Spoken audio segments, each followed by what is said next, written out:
감사합니다. 우리 오늘 새해 첫 예배 오신 여러분을 환영합니다. 우리 자유에 인사할까요? 오늘 참 잘 오셨습니다. 오늘 잘 오셨습니다. 오늘 본문 말씀을 중심으로 신앙의 단계라는 제목으로 함께 하나님 말씀을 나누겠습니다. 1961년 8월 7일 구소련의 두 번째 우주 비행사였던 이 게르만 티토프 소령은 지구를 25시간 동안 무려 17바퀴를 돌고 난 후에 무사히 복귀했습니다. 얼마 뒤에 이 티토프 소령이 세계 박람회 엑스포에서 연설을 하게 됐습니다. 그 자리에서 그분은 자신이 경험했던 이 특별한 우주 여행 경험의 소회를 밝혔습니다. 그러면서 이런 말을 남겼습니다. 어떤 사람은 신이 우주에 있다고 말합니다. 그래서 저는 주변을 매우 깊게 살펴봤습니다. 그러나 저는 거기서 아무것도 보지 못했습니다. 천사도 하나님도 보지 못했습니다. 그래서 저는 하나님을 믿지 않습니다. 다만 인간을 믿습니다. 인간의 힘, 인간의 가능성, 인간의 이성을 믿을 뿐입니다. 자신이 경험했던 우주 여행, 하나님이 없는 것 같다라는 생각으로 그냥 하나님이 없다고 간단히 결론 내리고 말았던 것입니다. 그로부터 몇 년 후 1968년 크리스마스 이브에 미국의 우주 비행사 세 사람이 아폴로 8호를 타고 그동안 지구에서 한 번도 볼 수 없었던 달의 이면, 뒷면을 여행하게 됐습니다. 이들은 달의 지평선 너머로 푸른 지구가 떠오르는 모습을 보았습니다. 청색과 백색이 아름답게 조화를 이루면서 어두운 우주 공간을 배경으로 반짝이는 태양빛에 둘러싸여 있었습니다.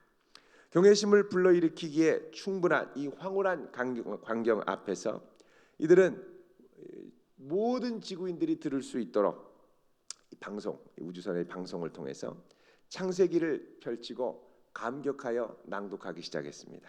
태초에 하나님이 천지를 창조하시니라. 둘 다 우주에서 특별한 감흥과 경외심을 느꼈을 것입니다. 그러나 이들이 내린 결론은 서로 정반대의 결론이었습니다. 자, 동일한 현상을 두고도 그 속에 그 현상을 바라보고 해석할 수 있는 어떤 믿음이 있느냐에 따라 서로 다른 결론이 나는 것입니다. 자, 바로는 그동안 하나님께서 애굽에게 내리셨던 초자연적인 놀라운 기적과 능력을 여러 번 경험했습니다. 이 정도면 하나님을 인정하고 믿고 돌아와야 되는데 그동안 보여주셨던 수많은 기적과 능력에도 불구하고 그 마음은 하나님을 인정하고 싶은 마음이 없었습니다. 오히려 더 마음이 완강해지고 완악해졌습니다. 왜 그러냐? 이미 그의 마음 안에 다른 우상들이 들어와 있었기 때문에 그렇습니다. 마음에서 우상들을 몰아내지 못했기 때문에 자기가 갖고 있는 우상들을 갖고 이 세상을 보고 해석하고 합리화시키기에 급급했던 것입니다. 그래서 그동안 하나님이 보내셨던 수많은 우상 재앙들, 피, 개구리, 이, 파리, 독종, 전염병, 악성종기, 이게 애굽 전역을 다 휩쓸었음에도 불구하고 바로 속에 있는 그 우상이 그만큼 강하게 뿌리 박혀 있어서 이 다른 것들을 다른 곳으로 돌이키지를 못합니다. 그만큼 그 마음속에 뿌리 박혀 있는 우상이 아주 강력했던 것이죠. 애굽 제국의 신화를 한평생 믿고 살았던 바로가 이 내 안에 있던 우상들을 뽑아내려고 하니까 이게 참 쉽지 않다라는 것입니다. 하나님을 자신의 삶의 중심으로부터 인정하고 이제 그분을 내 삶의 주님으로 인정하고 초대해야 되는데 이 마음속에 있는 이 우상 때문에 여전히 하나님이 들어오라는 것을 거부하고 밀어내고 배척하고 버티고 있는 겁니다. 우리 주변에도 보면 의외로 이런 분들이 많이 있습니다. 하나님 계시다는 거 알겠어. 뭐 너를 위해 그런 기적을 베푸시는 거 알겠어. 그러나 너는 믿어. 나는 건드리지 마. 자기 안에 있는 강력한 또 다른 신념체계가 자리 잡고 있다는 것이죠.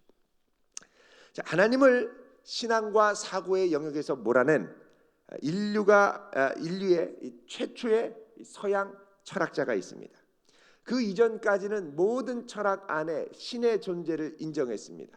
인격적인 신이든 부동의 동자라고 그러죠. 모든 원인의 제1원인으로서의 신이든 신을 항상 상정했습니다.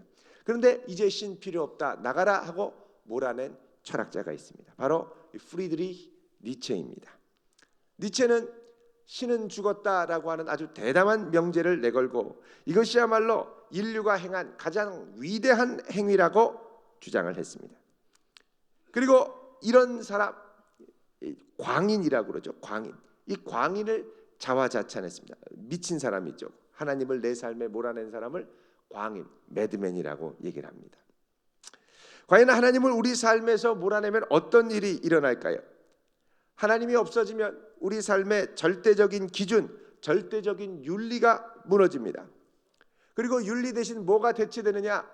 느낌으로 대체됩니다. 내 생각에 느낌이 좋고 내 생각에 느낌이 나쁜 것이 옳고 그름을 대체하게 됩니다. 또 삶의 의미를 주는 가치 체계들이 무너져 내립니다. 쾌락의 강도에 따라 얼마나 더 재미냐, 얼마나 더 덜 재미냐, 얼마나 더 고통이 덜하냐, 얼마나 더 고통스럽냐에 따라 의미의 강도가 달라지게 됩니다. 여러분 생각해 보십시오. 하나님을 거부하면 하나님 말씀도 거부하고 하나님 말씀을 거부하면 그 안에 담긴 하나님의 윤리적인 계명들, 10계명과 여러 삶의 말씀들도 다 거부하게 되죠. 그렇게 되면 우리가 붙들고 살아야 할 절대적인 삶의 기준들이 사라집니다. 그럼 삶의 기준은 뭐냐? 서로한테 피해주지 않는 정도가 됩니다. 근데 이것도 서로 간의 힘의 균형이 있을 때만 그렇습니다. 균형이 깨지면 강한 자, 약육강식의 정글 속에서 적자 생존한 사람만이 행하는 것이 곧 윤리와 행동의 기준이 됩니다. 자, 로마서 1장 28절 이하는 인류가 하나님을 마음 가운데서 몰아낼 때 어떤 일이 일어날 것을 말씀합니다. 자, 1장 28절 한번 보시죠. 로마서입니다. 로마서 1장 28절. 읽어보겠습니다. 시작. 또한 그들이 마음에 하나님 두기를 싫어하며 하나님께서 그들을 그 상실한 마음대로 내버려 두사 합당하지 못한 일을 하게 하셨으니, 자, 하나님은 마음에 두기를 싫어하니까 하나님이 그러면 너의 마음대로 해봐라 하고 내버려 두니까 어떤 일이 일어나느냐?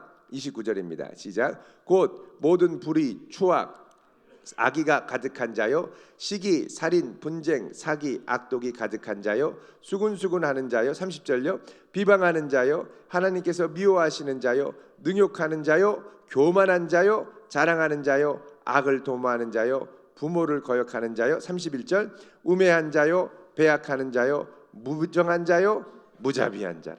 자, 이런 현상들이 그대로 나타난다는 겁니다. 자, 디모데후서 3장 1절에서 4절은 이 종말에 하나님을 몰아냈을 때의 현상을 다음과 같이 말씀을 합니다. 디모데전서 3장을 한번 보겠습니다. 디모데후서 3장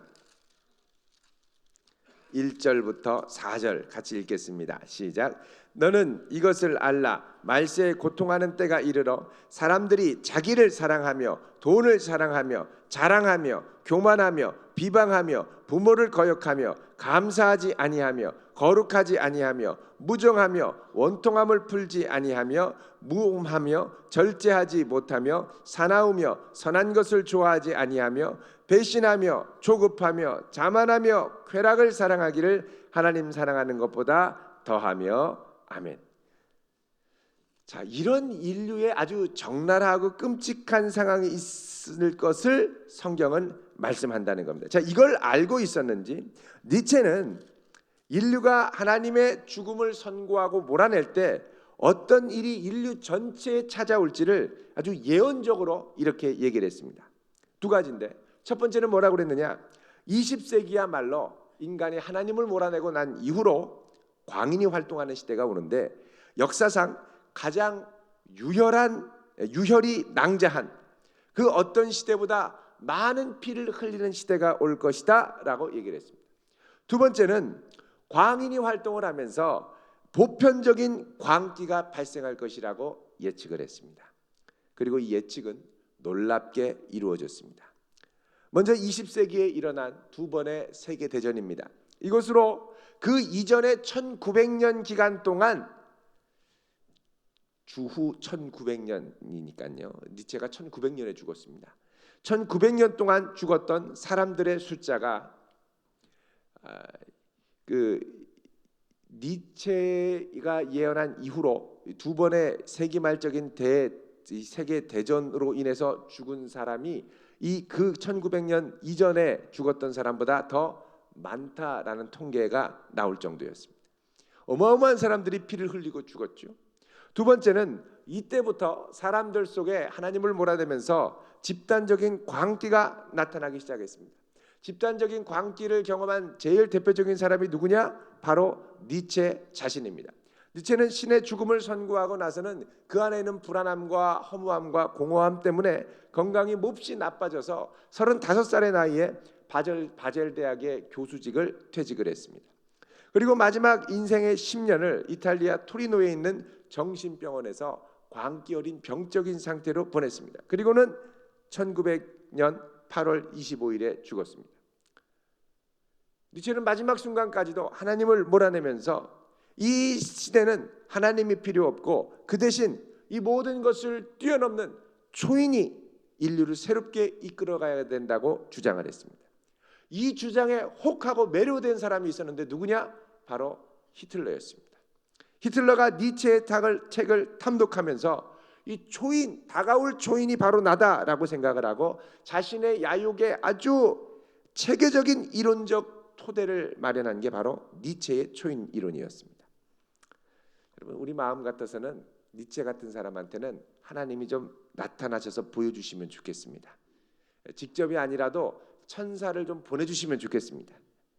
갑자기 자는데 꿈에 나타나서 니체야, 니체야, 누구십니까? 내가 누군지 모르겠냐? 모르겠는데요. 나는 하나님이 보낸 천사다. 오, 내 날개 볼래? 날개도 보여주고. 너 신은 죽었다고 그랬지. 그렇게 말하는 사람이 어디 가는지 보여줄게. 그리고 데리고선 저 지옥에 가서 팔딱팔딱 뛰도록 지옥불 체조 좀 시키고 또 천국도 올라가서 좀 보여주고.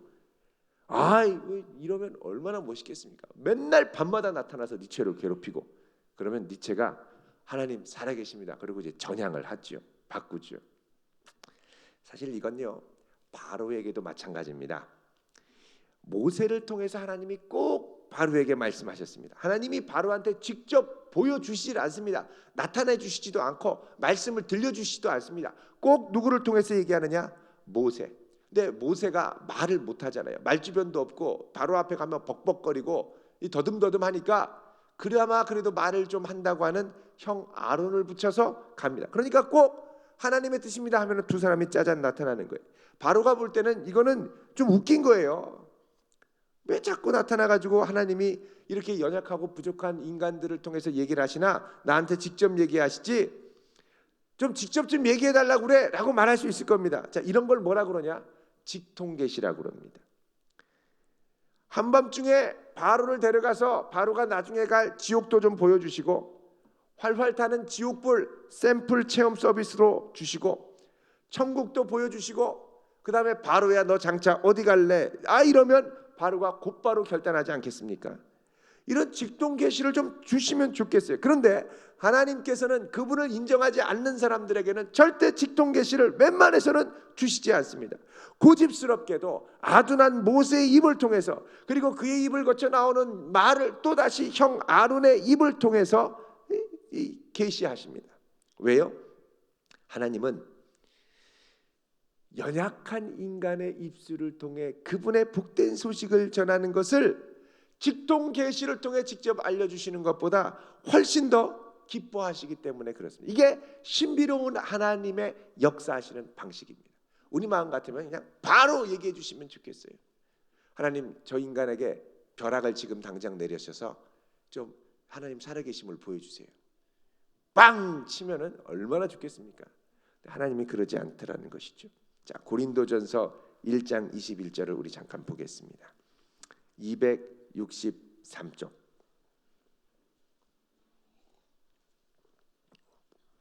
같이 읽습니다. 시작. 하나님이 지혜에 있어서는 이 세상이 자기 지혜로 하나님을 알지 못하므로 하나님께서 전도에 미련한 것으로 믿는 자들을 구원하시기를 기뻐하셨도다. 아멘. 자, 여기 보면 하나님께서는 전도에 뭐라 그럽니까? 미련한 것으로 믿는 자들을 구원하기를 기뻐하셨다. 여러분, 전도는 미련한 겁니다. 그런데 그 미련한 것을 통해 구원하는 것을 하나님은 너무너무 기뻐하시더라는 거예요. 그래서 하나님께는 미련해 보이고 아둔해 보이는 이 전도를 할 사람을 하나님이 찾으시고 부르시고 그 사람을 보낸다는 겁니다. 그분을 증거하게 하세요. 모세와 아론이 그렇습니다. 그 기세등등하고 세상의 모든 권력을 가진 절대 주권자 바로한테 이 연약한 두 사람이 가서 하나님이 보내라고 하십니다. 이게 말하는 거 참 어리석어 보이죠. 바로가 들어도 코웃음밖에 안 나올 얘기들을 하는 겁니다. 그런데 그 미련해 보이고 아둔해 보이는 사람들을 통해서 하나님의 주권을 선포하는 것을 기뻐하시더라는 것입니다. 자, 오늘 본문도 보면 이 아둔한 모세와 아론을 통해 세상에서 가장 강력하다고 하는 바로에게 하나님의 말씀을 증언하는 장면이 시작이 됩니다. 자, 오늘 말씀 본문 13절 같이 읽겠습니다. 시작. 여호와께서 모세에게 이르시되 아침에 일찍이 일어나 바로 앞에 서서 그에게 이르기를 히브리 사람의 하나님 여호와의 말씀에 내 백성을 보내라. 그들이 나를 섬길 것이니라. 아멘. 자, 여러분, 하나님이 지금 이런 말씀을 몇 번째 반복하는지 모릅니다. 7장 16절에 보면 이런 말씀하시고요. 8장 1절, 21절, 또 9장 1절, 지금 명시적으로도 4번 정도가 등장을 합니다. 그리고 행간의 의미로 따져볼 때는 거의 매 기적마다 이런 말씀을 하셨습니다. 그러면 지금 하나님께서는 거의 이제 7번도 넘게 계속 이 말씀을 하시는 거예요. 이게 바로한테 하여간 집요하게 반복적으로 얘기를 하는 거죠. 이 바로가 그 얘기를 듣고 이 말씀이 무슨 말인지 어려워서 못 알아듣는 게 아닙니다. 한 번만 들어도 무슨 말인지 너무 쉽게 합니다. 그런데 너무 쉽기 때문에 바로가 생각하는 게 뭐냐, 이거는 말도 안 된다고 생각하는 거죠. 너무 어처구니 없고 미련한 일이다라고 생각하기 때문에 이 말씀을 듣지 않는 겁니다. 근데 반복적인 말씀, 이 말씀 가운데 뭐가 나타나느냐면 놀라운 기적들이 이제 나타납니다. 근데 이 기적이 나타나도 바로는 믿지를 않아요. 그걸 뭐라 그러냐면 설마 그래도 우리 애굽의 신들이 더 셀 거야. 자꾸 근거 없는 생각, 이전에 갖고 있던 엉뚱한 애굽의 신화를 갖고 하나님의 역사와 말씀을 자꾸 밀어내는 겁니다. 버팅기고 있는 거예요. 자, 그러자 하나님께서 이제 바로에게 뭐라고 말씀하시느냐, 14절에 이렇게 말씀합니다. 읽어보겠습니다. 시작. 내가 이번에는 모든 재앙을 너와 내 신하와 내 백성에게 내려 온 천하에 나와 같은 자가 없음을 내가 알게 하리라. 아멘. 자, 여기 보면 이제 내가 너와, 그러죠, 모든 재앙을 너와 내 백성에게 내리겠다 그럽니다. 여기 너와라고 할 때 나나주 1번에 보면 밑에 뭐라고 되어 있습니까? 히브리어로 내 마음에, 엘 리베카라고 하는 히브리어입니다. 영어로 하면 at your heart. 그동안은 하나님의 재앙이 제국에 내려졌습니다. 근데 이번부터는 본격적으로 바로의 완악한 마음 한 가운데로 내리겠다는 거예요. 눈에 보이는 제국이 무너지는 게 아니라 이제는 본격적으로 바로의 마음이 무너지도록 하겠다는 겁니다. 근데 이걸 위해서 하나님이 재앙을 동원하시는데 뭐라고 그러냐면 14절에 내가 이번에는 모든 재앙을 너의 마음에 내리겠다고 합니다. 모든 재앙, 영어 성경에 보면 NIV에 뭐라고 되어 있냐면 full force 이렇게 되어 있습니다. full force. 여러분 포스 많이 들어보셨죠? 포스, 스타워즈 또 개봉했는데 보러 가실지 모르겠습니다. 최고대안의 힘을 동원해서, 그러니까는 풀파워입니다. 풀파워를 가동해서 하나님께서 바로의 마음을 무너뜨린다는 거예요. 여태까지는 풀파워를 가동한 기적이 없었습니다. 근데 풀파워를 가동한 기적이 여기서 나타나는데 어떤 기적, 무엇을 위한 기적이냐? 바로 마음을 무너뜨리기 위해 풀파워를 작동하신다는 거예요. 여러분, 무너뜨리는 것 중에 제일 어려운 게 뭐냐? 사람 마음 무너뜨리는 겁니다. 마음 허물어뜨리는 거예요. 바로의 신념, 바로의 세계관, 바로의 가치관을 깨는 게 너무너무 어렵습니다. 아주 견고한 진이죠. 근데 이 마음이 깨져야, 이 견고한 진이 깨져야 비로소 결국 온 천하에 여호와 하나님밖에 없습니다라고 고백할 수 있다는 거예요. 그 하나님께서 14절에 내가 이제부터 풀파워로 재앙을 너의 마음에 내려서 온 천하에 나와 같은 자가 없음을 내가 알 것이다. 아주 의미심장한 말씀을 하십니다. 그러면서 15절에 이렇게 말씀하죠. 내가 손을 펴서 돌림병으로 너와 내 백성을 쳤더라면 내가 세상에서 끊어졌을 것이나. 자, 만약에 하나님께서 완고한 바로의 생명을 그냥 쳐가지고 데려가셨을 거면 이미 예전에 죽어버렸다는 겁니다. 바로의 생명을 치는 건 하나님께 일도 아닙니다. 그러나 하나님께서 그의 생명을 치지 않으신 이유는 뭐냐? 그의 마음을 돌이켜서 참되신 하나님을 고백하기 원한다는 겁니다. 이것 때문에 하나님이 계속해서 집요하게 바로에게 말씀하시고 또 말씀하시고 또 말씀하시고, 그래도 완고하게 듣지 않으니까 풀파워를 동원해서 그의 마음을 허물어지게 만든다. 여러분, 우리 주변에 보면 완고하게 버팅기는 사람들이 있습니다. 그 사람들 보면 주변에 하나님께서 모세나 아론과 같은 사람을 계속 보내서 지속적으로 말씀하십니다. 여러분, 7번, 오늘 재앙이 7번째 재앙이거든요. 다른 말로 하면 7번째 얘기하는 거예요. 7이라는 건 완전수죠. 할 만큼 얘기해도 안 들으면 그 다음에 어떻게 하느냐? 마음을 무너뜨리기 위해 하나님이 풀파워를 가동하기 시작해요. 마음이 허물어져야 되니까. 그러면서 16절에 내가 너를 세웠음은 나의 능력을 내게 보이고 내 이름이 온 천하에 전파되게 하려 하였습니다. 그러면서 바로의 핵심적인 문제를 지적합니다. 뭐라고 그러냐면 내가 여전히 내 앞에, 내 백성 앞에 뭐하다 그럽니까? 교만하여 그들을 보내지 않아. 지금 바로의 핵심 문제가 뭐냐? 교만입니다. 교만. 하나님 인정 안 해요. 그분의 말씀 인정하지 않아요. 하나님 경고하셔도 들은 척 만척해요. 그동안 여태까지 기적 나타났는데요. 기적 나타났어도 에이 뭐 그럴 수 있지. 우연히 그런 거야. 하필이면 말씀하는 거랑 그 얘기하는 거랑 우연히 또 일치됐네. 자꾸 이런저런 식으로 넘기더라. 여러분, 어떤 분이 친구한테 얘기해요. 야, 하나님 살아계시면 좀 나타내 보여줘봐. 지금 당장 여기서 좀 비 좀 내려보라고 그래. 비 좀. 이분이요 정말 열심히 기도했습니다. 잠깐 기다려봐. 10분 동안. 그러니까 옆에서 친구가 비웃어요. 근데 진짜 비가 내렸어요. 진짜 비가 내니까 이 친구가 갑자기 이러더니 에이 우연히 내린 거지 이러고 가는 거예요. 제가 옛날에 제 친구 전도한다고 그랬었거든요. 열심히 기도 진짜 비가 내렸어요. 봐, 비 내리지. 에이 우연히 그런 거지. 그리고 그냥 가더라고요.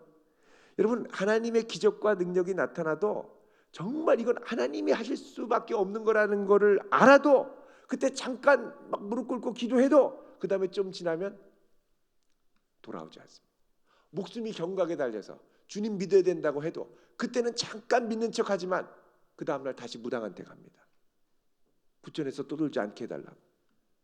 이게 하나님께 돌아와야 된다고 해도 그때는 잠깐 그런 거고, 그리고 원래 자기가 믿던 무속신앙으로 돌아와요. 안 돌아가요. 하나님이 17절에 말씀하십니다. 내가 여전히 내 백성 앞에 교만하여 그들을 보내지 아니하느냐.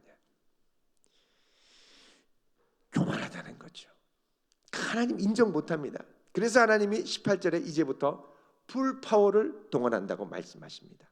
뭐라고 그러냐면 이제 내일이 되면 내가 전후무후한 우박을 이 땅에 보낼 텐데 피해를 보지 않으려면 너희 가족들, 들에 있는 사람들 다 모아라. 그리고 집 밖에 두면 우박 맞고 죽을 거니까 다 집 안으로 들여와라. 여러분, 1888년 인도의 모라다바드라고 하는 지역에 우박이 내렸는데 이게 아주 전설적인 우박으로 기록이 됩니다. 이때 우박 맞고 죽은 사람이 200명. 수백 명이 부상을 입었습니다. 무게가 큰 거는 지름이 15cm에 1kg에 육박하는 것들도 관찰이 됐습니다. 이 우박들이 땅에 떨어질 때 시속 160km로 이게 막 점점 커지면서 떨어진다고 그러죠. 자, 이런 어마어마한 우박이 떨어지는데 번개 치면서 같이 이 번개 천둥에 불 붙어서 내려오는 우박이 되더라는 거예요. 자, 하나님께서 애굽의 바로와 그의 신하들에게 친절하게 사전 경고를 하십니다. 야, 이제 우박이 떨어질 텐데 살고 싶으면 피해. 미리 경고를 주세요. 여러분, 이 이유가 뭘까요? 그건 뭐냐? 이들로 하여금 지금이라도 하나님 말씀을 인정하는 게 사는 길이고 그 말씀에 순종하는 게 복되다라는 것을 알게 하기 위한 겁니다. 만약 그냥 하나님이 재앙 내렸을 거면 그냥 한꺼번에 쓸어버리고 받지 이렇게 하면 되죠. 근데 하나님 어떻게 합니까? 이걸 통해서 하나님의 말씀을 체험하고 기억하고 돌아오라는 거예요. 자, 이제 이 말씀 앞에 떨면서 애굽 사람 중에서도 이 말씀을 하나님의 말씀으로 인정하는 사람들이 생기기 시작합니다. 20절에 보면 바로의 신하 중에서 여호와의 말씀을 두려워하는 자들은 그 종들과 가축을 집으로 피하여 드렸으나 21절 여호와의 말씀을 마음에 두지 아니하는 사람은 그의 종들과 가축을 들에 그대로 두었더라. 자, 이걸 통해서 애굽 백성들은 여호와의 말씀을 들어야 사는구나, 그래야 사는구나, 이걸 알게 하길 원하셨다는 겁니다. 자, 하나님의 역사는 이걸로 그치지 않습니다. 이제 이걸 통해서 중요한 역사가 일어나는데 그게 뭐냐? 바로 바로의 회개입니다. 자, 24절에 보면 우박의 내림과 불덩이가 우박에 섞여 내림이 심히 맹렬하니 나라가 생긴 그때로부터 애굽 온 땅에 그와 같은 일이 없었더라 그랬죠. 천둥번개를 동반하는 어마어마한 강력한 능력이 나타나는 우박이었습니다. 자, 이 우박 앞에 마침내 바로의 마음이 녹아내렸습니다. 그래서 모세와 아론을 불러서 처음으로 회개를 합니다. 고백을 해요. 27절 읽습니다. 시작. 바로가 사람을 보내어 모세와 아론을 불러 그들에게 이르되 이번은 내가 범죄하였노라. 여호와는 의로우시고 나와 나의 백성은 악하도다. 자, 여기서 하나님께서 드디어 바로의 마음을 돌이키시기 위해 회개하는 믿음으로 이끄시기 위해 역사하는 걸음들을 우리가 볼 수가 있습니다. 먼저 어떻게 하십니까? 이제 단계를 여태까지 우리가 봤던 걸 살펴보면요, 미련한 사람들의 입술을 통해 그분의 뜻을 전합니다. 직동 계시 아닙니다. 미련한 입술입니다. 삼세판이 아닙니다. 어떤 분은 내가 한 번만 더 하고 안 들으면 때려친다. 한 3번 하고서는 때려치시는 분이 계세요. 근데 7번까지 지금 말씀하시는 거예요. 그래도 계속 얘기하세요. 안 들으면 계속 듣게 하세요. 그 다음에 두 번째로 하나님이 역사하시는 단계가 뭐냐?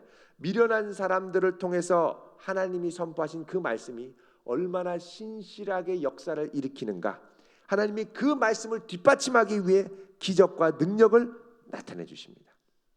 그래서 여러분, 하나님의 말씀을 미련해도 붙잡을 때 그 기적을 많이 경험할 때가 있습니다. 저희 교회도 보면 하나님의 말씀을 우직하게 붙들고 그 말씀 따라 기적을 경험하는 분들이 참 많습니다. 그 다음에 세 번째로는 이렇게도 돌아오지 않으니까 하나님이 어떻게 하느냐? 결정적인 순간에 그의 마음을 허물어뜨리십니다. 무너지고 회개하도록 인도하세요. 그래야 하나님을 인정하고 제대로 된 출발점에 서게 되거든요. 그런데 네 번째, 더 중요한 믿음의 단계가 있습니다. 더 중요한 믿음의 단계. 그건 뭐냐? 자, 하나님께서 그동안 말씀하신 걸 능력으로 보여주시고 또 능력으로 보여주신 다음에 이제 그 마음을 허물어뜨리고 회개하게 하셨죠. 그 다음에 중요한 건 이 회개한 내 마음을 지켜내는 겁니다. 그 마음을 잘 지켜야 돼요. 잠언에도 그러죠. 4장 23절에 무릇 지킬 만한 것보다 내 마음을 지켜라. 왜? 생명의 근원이 여기서 나기 때문에. 생명의 근원이 회복되는 마음을 바로가 회개하며 받았습니다. 그러면 이 마음을 이제부터는 잘 지켜내야 되는데 바로는 그 마음을 잘 지켜내지 못했습니다. 다시 범죄의 길로 들어섰습니다. 바로가 모세한테 우박을 그쳐달라고 그러자, 그러면서 바로가 뭐라, 이제 정말 마지막, 너희 백성들이 떠날 거다, 정말 마지막이다, 이렇게 얘기를 했는데 우박이 그치니까 뭐라 그러냐? 34절 읽어보겠습니다. 시작. 바로가 비와 우박과 우레소리가 그친 것을 보고 다시 범죄하여 마음을 완악하게 하니 그와 그의 신하가 꼭 같더라. 신하들도 또 똑같이 변했습니다. 마음을 지켜내지 못하고 또다시 불순종하는 거, 이걸 뭐라 그러냐? 범죄하여라고 그러죠. 범죄하여. 자, 이걸 보면 우리가 믿음의 단계들이 어떠한가를 알 수가 있습니다. 첫 번째, 미련한 입술을 통해 하나님의 말씀이 내게 들려지는 단계입니다. 믿음의 지체들을 통해 자꾸 권면이 있어요. 가까운 가정을 통해서, 식구들을 통해서, 배우자를 통해서 자꾸 말씀이 들려요. 또 강단을 통해서 하나님의 말씀이 막 또 선포돼요. 그러니까 막 어떨 때는 이상할 때가 있어요. 친구도 나한테 똑같은 얘기, 집에 가서도 가족들이 나한테 똑같은 얘기, 교회 왔는데도 목사님도 똑같은 말씀으로 설교하고 막 이럴 때가 있어요. 막 7번 8번 아우 지겨워 이럴 때가 있죠. 하나님 역사하시는 때인 줄 믿으시길 바랍니다. 두 번째는 그 말씀이 점점 능력으로 삶의 이런저런 기적으로 나타나요. 이상하네? 정말 그런가 싶어요. 근데 마음이 완고하고 하나님을 자꾸 몰아내려고 그러기 때문에 100% 인정이 안 돼요. 그러다가 결정적인 순간에 하나님이 풀파워로 그 마음을 녹이시고 회개시키는 단계가 있습니다. 근데 그 다음에는 뭐냐? 우리 마음을 잘 지켜야 돼요. 이거요, 마음이 얼마나 간악한지 조금만 다른 계기만 있으면요, 에이 그럼 그렇지, 에이 몰라, 에이 이러고선 자꾸 마음이 처음 하나님 앞에 회개하고 돌아섰던 그 순수하고 겸손한 마음에서 이제 어떻게 해요? 교만한 마음으로 바뀝니다. 교만한 마음이 되면 내가 다시 심판자처럼 모든 환경과 상황을 판단하고 결정하려고 그러죠. 여러분, 지금 나의 신앙생활은 어떤 단계에 와 있습니까? 나는 내 마음을 정말 잘 지켜가고 있습니까? 이제 새해가 정유년입니다. 붉은 닭의 해라고 그러죠. 아주 힘차게 꼭 끼워 그럽니다. 여러분, 열정적으로 하나님의 말씀을 잘 지키며 우리의 마음을 잘 지켜내는 성도 되시기를 바랍니다. 새해에는요, 뭐 여러 가지 전망들도 많고 힘들다 어렵다 많이 있는데 결국은 뭐의 싸움이냐? 우리 마음을 지켜내는 싸움이 될 겁니다. 밖의 환경도 호락호락하지 않습니다. 하나님 말씀을 듣기도 점점점 어려워지는 시대가 오고 있습니다. 내 마음을 주님의 말씀에 매어 잘 지켜나며 날마다 회개하는 마음으로 주 앞에 순종하며 살 수 있는 복된 성도 되시기를 주의 이름으로 축원드립니다. 기도하겠습니다. 거룩하신 하나님,